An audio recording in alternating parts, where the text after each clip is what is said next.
The first thing people do is they say, well, what I need to do is I need to avoid sounds altogether. That'll help. Well, it's counterintuitive perhaps, but the best thing for a person with tolerance problems for loud sound is actually to be around more sound. And in a matter of weeks, at the most months, a person can make a total 180-degree turnaround in their response to loud sounds. Dr. James Hall is a distinguished audiologist and PhD researcher with a wealth of experience spanning decades. Known for his pioneering contributions to the field of audiology, Dr. Hall has made significant advancements in the understanding and treatment of auditory disorders, including tinnitus and hyperacusis. Sound sensitivity will be the subject of today's podcast. Here with Treble Health, we'll explore his initial approach when diagnosing patients, actionable treatment steps that you can take, the role of sound desensitization, and what typically causes sound sensitivity issues. We'll also discuss how hyperacusis can coexist with other auditory conditions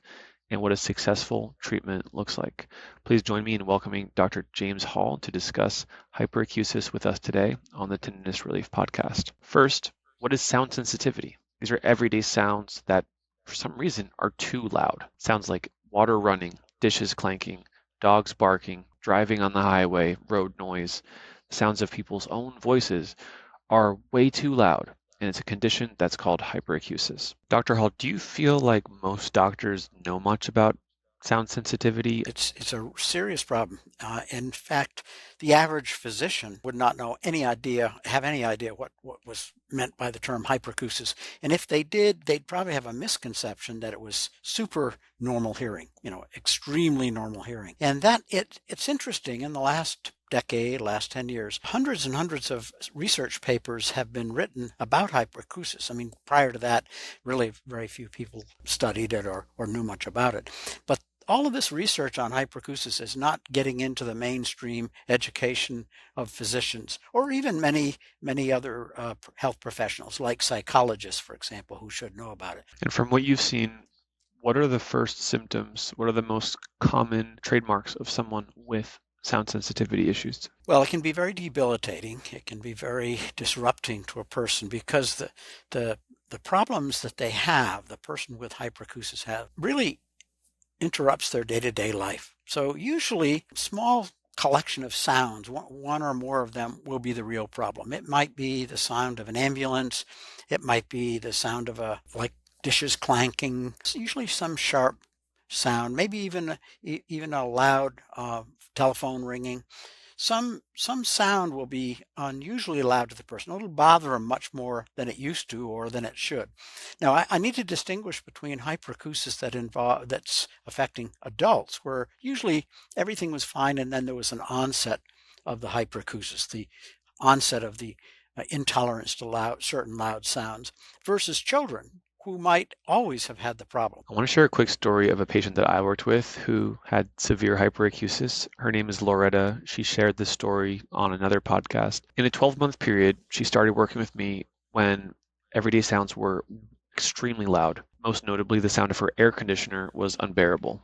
She could barely tolerate being indoors in her own house. She frankly needed to be far away from this air conditioner or use earplugs just to be in her own house. She followed a protocol of sound desensitization, sound therapy devices on the ears, and a specific use of earplugs, strategic use of earplugs. Fast forward 12 months later, I speak with her, and she casually mentions that she was riding on a motorcycle. She was in the back of her partner's motorcycle, and she didn't need earplugs. And I said, Loretta, do you realize how far you've come and how significant of a change that is? At first, your air conditioner was bothering you. Now you can ride on a motorcycle and you're not bothered by it. You are essentially cured of hyperacusis. You don't have it anymore. And she said, oh yeah, I guess you're right. I guess I don't have the hyperacusis anymore. And I think this shows the power of the treatment of hyperacusis and what's possible. And I don't believe that's an anomaly, Dr. Hall. I'm curious from the patients you've seen. That is actually, not only is it not an anomaly, it's almost a typical scenario if a person goes to the right professional for help for hyperacusis. I've had similar stories. And in fact, I teach. I teach graduate level courses to audiologists. When I first start talking about hyperacusis, I try to convey that type of story to show to an audiologist that even though the person may be very stressed, they can be helped tremendously. It's one of the most gratifying types of problems to work with for that very reason. So with proper understanding, the very first step is to make sure that a person's not being diagnosed or shouldn't have a diagnosis of a disease that might have hyperacusis as a symptom. The vast majority of people we see do not. And then just a little counseling, a little explanation about hyperacusis. As you mentioned, pretty straightforward, simple recommendations, trying to get the person more acclimatized or comfortable with the sounds that once bothered them, assuring the person once we evaluate them that they're not damaging their hearing when they're around a loud sound, even though that sound may really hurt them. It's not damaging their hearing. That's something they don't need to worry about because that's a very typical concern. And then, as you say, strategic use of earplugs, very often custom earplugs, in situations where there truly are very loud sounds. And in a matter of weeks, at the most months, a person can make a total 180-degree turnaround in their response to loud sounds. And that's the message that probably the single most important message, I think, that needs to be conveyed, not to people, just to people with loud sounds, but also to physicians and other healthcare providers. But in my opinion, the first step is a visit to an audiologist who has some expertise and some knowledge and skills related to hyperacusis. Many people get the beginning of hyperacusis treatment wrong. They think, I need to use earplugs all the time. I need to stay away from loud sounds and cover my ears and be especially careful about always having hearing protection around loud noises. Why is that wrong? That is exactly what I was going to say if you hadn't said it.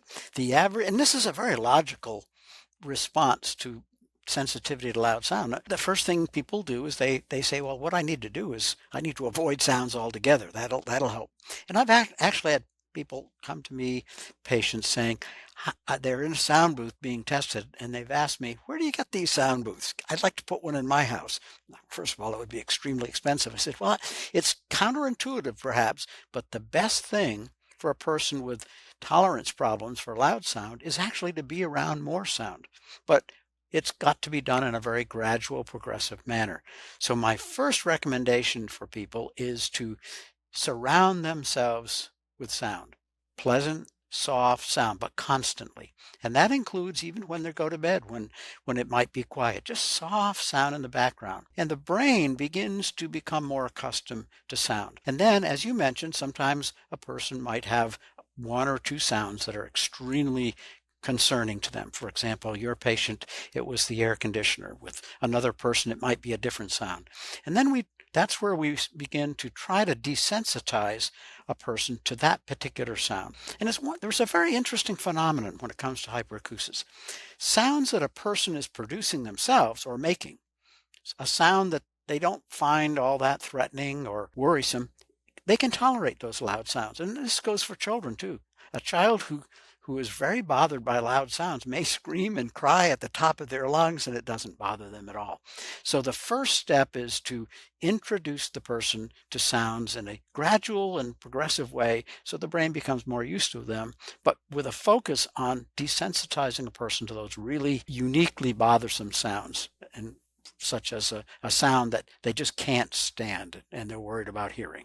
So I usually recommend that a person have some earplugs just kind of as a security blanket. They may not need them, but that removes some of the anxiety and worry about being around loud sounds, particularly unexpectedly. And then gradually the person should reintroduce themselves to the sound environments that they've been escaping. And sometimes it takes a little coaching and certainly a lot of support, not just from me as an audiologist, but from the family members. But it's remarkable how quickly this process of becoming accustomed to more and more sounds can occur. How do you set the volume level for hyperacusis? How do you recommend your patients do that? What I start out with is a level of sound that they find tolerable, but maybe a little uncomfortable. In other words, a sound where under normal circumstances, maybe before they came to see me, they would have immediately tried to either eliminate that sound or get away from it. But I say just a little introduction to that, a short period of time. So maybe, for example, go to the movies or go someplace where there's music, but don't sit right in the front row. Don't even sit in the audience. Sort of hang around in the back. So you're there, you're hearing the sound, but you can get away if you need to. You've got your earplugs, custom earplugs, or some type of earplug if you need it. But and maybe with friends, but you're not where the sound is the loudest. And so that's a good starting point. Or same thing could be said for going to church or any public place. Orient yourself so you're away from most of the sound and you've got an escape route. That's the first step. And before you know it, people will find that that's actually not a problem at all, that they're ready to get a little closer to the sound or go to another event where the sounds might be a little louder. And the same is even true for going to a restaurant, for example, which can be extremely disturbing for somebody with hyperacusis. The restaurants are notoriously loud. There have been scientific articles written about that and the reasons for it. And then, of course, certain places in a restaurant, maybe near the bar or near the kitchen, are very, very loud. So for a restaurant, for somebody wanting to go out to eat, I'll say, let's do that. Let's start the desensitization of that activity by going to a restaurant and finding don't go during the busy hours, and find the quietest portion, maybe in a corner in a room away from most everybody else, and then gradually ease into doing other things that you like the way other people do. That's great. And those are tips that can get people back to living their life very quickly. That's actually important. I see a lot of patients who are in a depression, who are depressed because they can't go to the grocery store. They're not going to socialize. They're basically at home in quiet places because that's the place where they feel the most comfortable. So that can be a big, quick game changer for people. I will ask us in just a moment to talk about different devices and how patients can use those, what kind of protocol they should follow when they're in those quiet situations with sound therapy.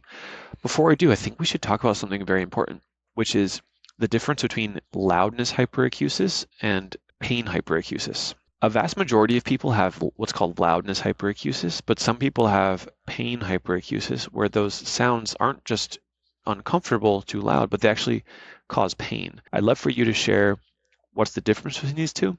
And then if you could also touch on what's called reactive tinnitus, I think this would help us just set the scene of which of these sound therapies are appropriate for which patients. Right. Well, there's no question that some people with hyperacusis do experience pain. They have the sensation of pain when they hear certain loud sounds.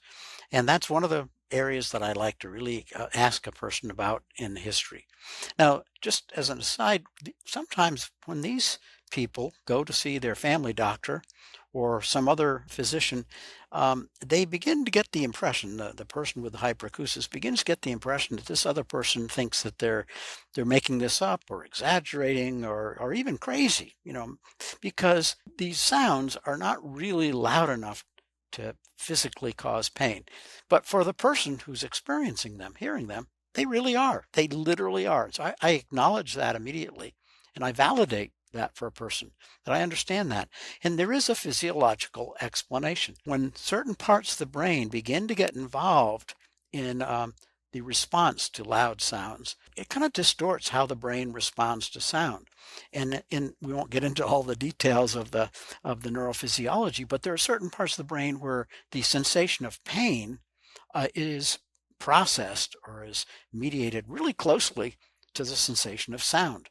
And so the person is hearing a loud sound and feeling pain is truly feeling a pain in their ears as if there really was a pain there, but it's all occurring in the brain. It's not that the ear itself is being damaged. Now, from my point of view, once that's been addressed, and assuming the person does have normal ears, normal hearing, and again, that's usually the case, then I deal with the pain issue really through counseling while I'm introducing the person to sound. It's called sound enrichment. I'm reintroducing the person to the world of sound.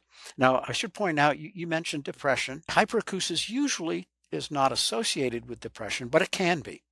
One of the symptoms of depression can be hyperacusis. So through the history and my questions of the patient, I want to make sure that they don't have a long-standing history of depression, that they're not undergoing management for depression, because that puts them into a separate category. The audiologist is not the entire caregiver or healthcare professional that should be working with that patient. If you're ready to take control of your tinnitus, please schedule a free consultation with a specialist from my team at Treble Health. You can expect to come away with a customized treatment plan to address your symptoms with scientifically proven methods. Click the link on the screen to get started today, and one of our specialists will be here to help you. And reactive tinnitus, this is when I have a ringing in my ears or a similar sound, and I play a sound, say the radio, and I turn the radio up, my ringing also goes up.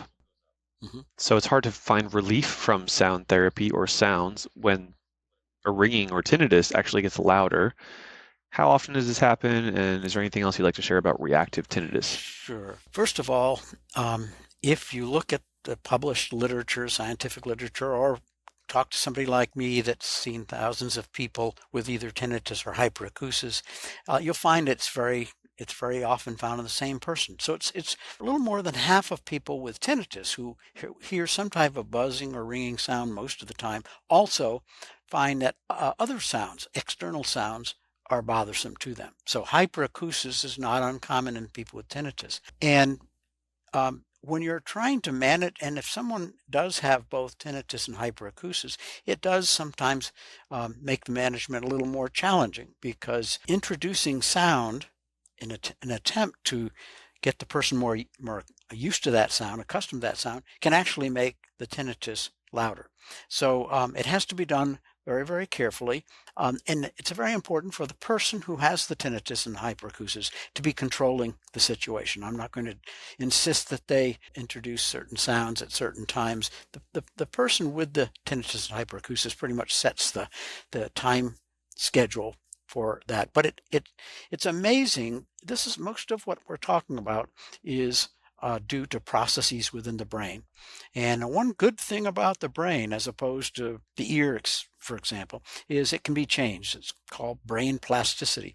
So once we remove some of the worry and the anxiety from about the tinnitus or about the hyperacusis, then we can begin to get the brain to kind of reset, kind of establish a homeostasis again when it comes to loud sounds.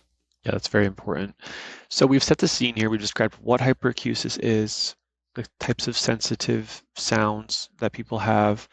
We've described the different types of hyperacusis. What we typically do as audiologists is we produce a protocol for sound therapy, and we pair that with targeted use of earplugs in certain situations.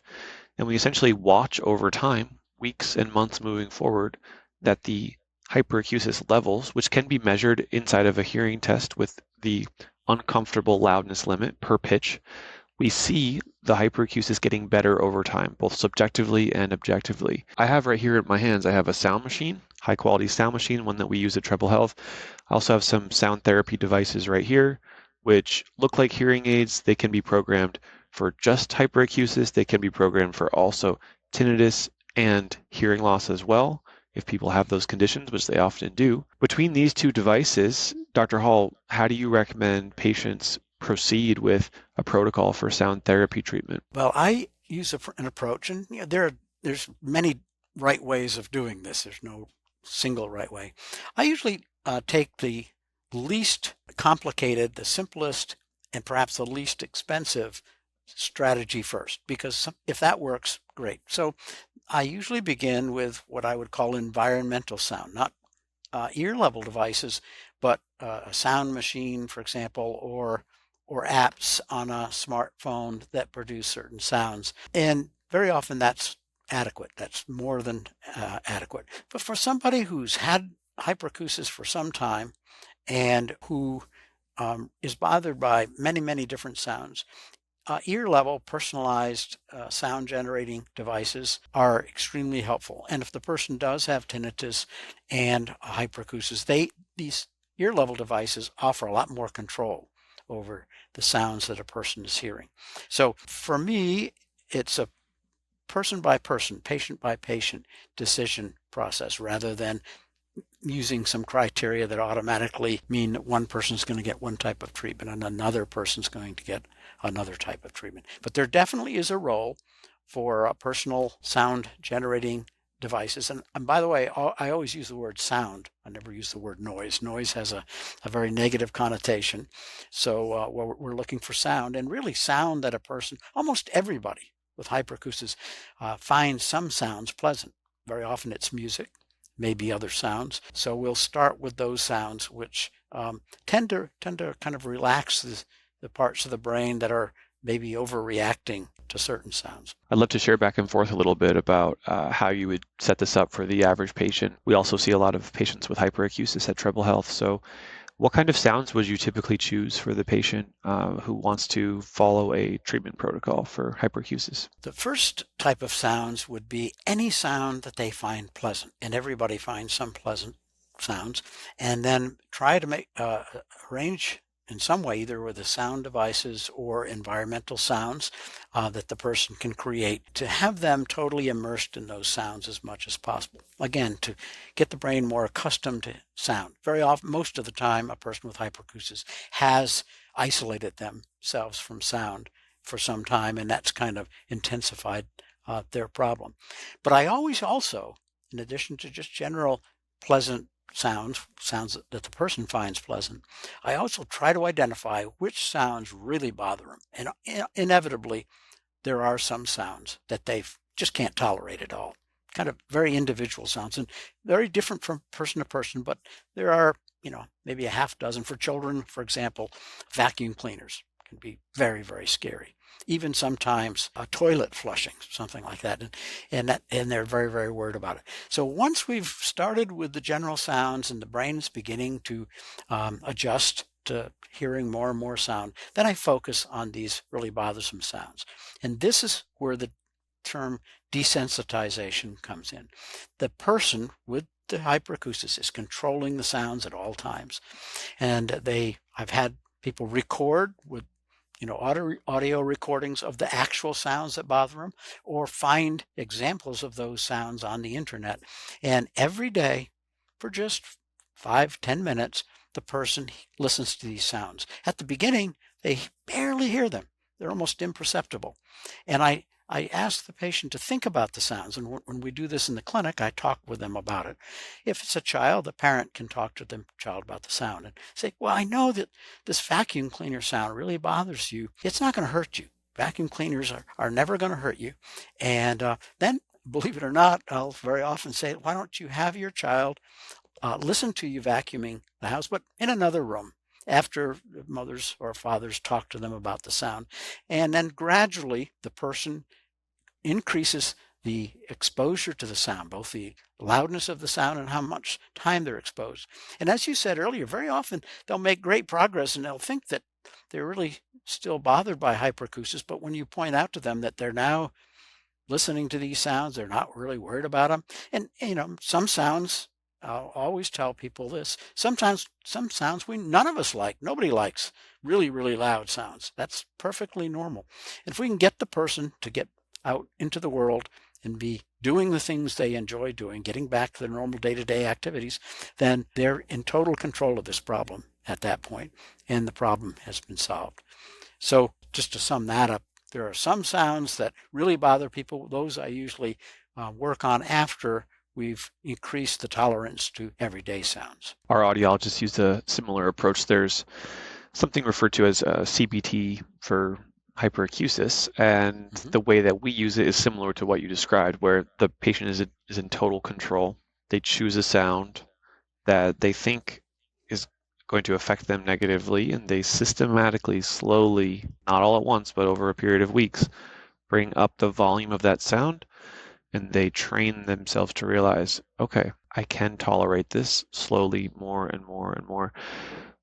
But we don't need to continue that endlessly. There is a point of, okay, you don't need to make your sound therapy louder and louder. That's actually a mistake that one of my patients made where, and this is common, they think, oh, well, if sound therapy is good and I'm trying to tolerate more sound, then I'm just going to take this pink noise and make it louder and louder and louder. And we say, actually, we don't need it to go that loud for your default sound. Any comments there? Yes, you never want to hurt a person and you don't want them to hurt themselves. And that's why monitoring a person closely is important. Once a person can tolerate sounds of 80, 85 decibels, say the shouting level, that's great. I mean, that's what we all can tolerate. You and me and everybody wants to avoid really loud sounds, and particularly long exposures to those really loud sounds. One thing I want to point out while I'm thinking of it is there are certain populations, certain types of people who almost always have hyperacusis. And I will just give you a couple examples. In children, there's a syndrome called Williams syndrome. And one of the characteristic features of Williams syndrome is intolerance to loud sounds. And so children with the diagnosis of Williams syndrome can be really debilitated because they just can't tolerate any sound. So if there's anyone that listens to this podcast who has a child with Williams syndrome, please seek out an audiologist for help, because the child does not have to be suffering from intolerance to loud sound. Another is anyone who is on the autistic spectrum. It's very, very common for people with various types of autism to be extremely bothered by loud sound. And they also can be helped by an audiologist who focuses on providing services to people with hyperacusis. Dr. Hall, what, in your opinion, generally causes hyperacusis? Do you have any research, or amongst your peers, what seems to be the most evidence-based explanation for what causes hyperacusis? Yeah, there are two general types of causes, in my opinion, in my experience. One is there is an actual disease or disorder which can be diagnosed, and I'll give you a few examples. Migraine headaches. I mentioned Williams syndrome, clinical depression, which have as a symptom, as one of the characteristics, increased or decreased tolerance to loud sound, increased hypersensitivity to sounds. So that's not really, it's a problem, a physical or health problem that has hyperacusis as one of the components. So that's one type of cause, you might say. But the other is really a person who's never had problems with loud sounds. They've been able to tolerate the same sounds everybody else has, and then something happens in their life. And I've had patients who have gone to a concert and been extremely exposed to extremely high intensity sounds. They've actually been painfully loud, and now they're quite skittish about sound in general. Or someone who was around a tire that exploded, popped, or some other very, very loud disturbing sound, and it created almost overnight, almost instantly, an intolerance to sound, which was associated with a lot of worry about other sounds. So those are two general types of etiologies or beginnings of hyperacusis. So let's zoom into the second part you said there, where an event can trigger sound sensitivity. I went to a concert. Since then, everything's been too loud. I recycled a glass bottle in my recycling can, and the high-pitched loud noise created this reaction. Now I'm sensitive to sound, or sounds are slightly distorted. With that kind of hyperacusis, would you say that's related to the cochlea, the hearing organ, the auditory nerve, or the auditory brain? Can you, with your extensive experience into the anatomy of the hearing system, can you give us some insight into that? It's almost always the brain itself. And so the first thing I do, and I mentioned this earlier, is to complete a very, very thorough hearing assessment. I'm hoping, and I usually can demonstrate to the person and myself, that the ear is perfectly normal. In fact, in some patients, many patients with hyperacusis, not only is the ear normal, they're hearing very, very high-pitched sounds that I can't hear anymore. Maybe you can't, and many people can't. And so their hearing is actually very, very good. Part of their problem is they're hearing sounds, whether it's thunder in a distance or some other sound, better than the average person. But when there's some stressful event, and we mentioned a couple being around loud music or some other abrupt sound, the person starts overreacting to sounds. So I want to prove to them, to the person, because this is a critical part of the counseling, that their ear is fine. They don't need to worry about that. And I'll also, of course, evaluate the auditory nerve that you mentioned as part of our evaluation. And so we usually end up showing that it's the brain, you might say, overreacting or increasing the loudness of the sound rather than the ear or the nerve. Dr. Hall, let's transition now into some case studies or successful treatment outcomes the clinics you've worked at, the research you've come across, your colleagues in our field, other audiologists, what's possible for hyperacusis treatment? What can someone expect? I think the common questions they would have would be, how long does it take? What do I need to do? And how much better can I really get? Yes, I'm always realistic with my patients, but I'm also an very optimistic with them. And that's based on my experience and the experience of many other audiologists and also research studies, formal studies of management of hyperacusis. There's plenty of room for hope. There's plenty of reasons to be optimistic. Very often, once the person experiences hyperacusis, they naturally, it's just a normal reaction, begin to keep themselves or remove themselves from loud environments and change their life quite a bit. So I'm going to give you just a couple of examples. One is a child, and when I asked the parents, when did this problem really begin to concern you? They said, well, it was when we got a call from the school. So I said, well, and very often going to school is a challenging activity for a child with hyperacusis. And this child had a sensitivity to sound, probably about first or second grade. And one of the problems in the school was the class ended with a bell. Remember the bells ringing on the wall? And this child was beginning to get so concerned about that one day when the bell rang, the child literally ran out of the classroom all by themselves. The teacher was watching them down the hallway, out the door, and right into a busy street. Everybody was one step behind this child as they ran out of the school. Obviously, that's a totally intolerable situation. The child could have been very, very seriously injured or killed. So that type of problem has to be addressed right away. And it really, this child, once we informed the teacher and with using earplugs very selectively as needed, rapidly got to the point where this wasn't a problem anymore. Use another example.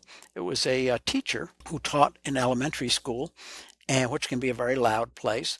Something happened, and I can't recall, but it triggered her sensitivity to sound. It wasn't at school, it was somewhere else. She may have gone to a concert or heard a very loud, sharp sound, thought it hurt her ears, thought it had damaged her ears, began to worry about sounds in general, and then, of course, had a hard time teaching and finally had to put in for a leave of absence because she couldn't tolerate the loud sounds in schools. Locker doors slamming and bells ringing, and of course the children themselves. And so now she's unemployed and she's loves teaching. And so there's a lot of baggage that went along with her sensitivity to sound, in addition just to having trouble tolerating it. And she came around very, very quickly as well. Selective use of earplugs, assuring her that her ears were normal. And with her, we worked with the school system to allow her to kind of ease back into teaching, where she wasn't in a really noisy environment immediately, but gradually worked back and didn't teach every day. And before long, everything was right back to where it used to be when she didn't have hyperacusis. So for anyone with hyperacusis or a parent of a child, there's tremendous reason for optimism. The problem can almost always be resolved. If you're ready to do something about your sound sensitivity or hyperacusis, I'd recommend that you work with a specialist, and my team at Treble Health has an expert team that can help. Click the link on the screen right now, and you can schedule a free consultation with a specialist from Treble Health. Thanks so much.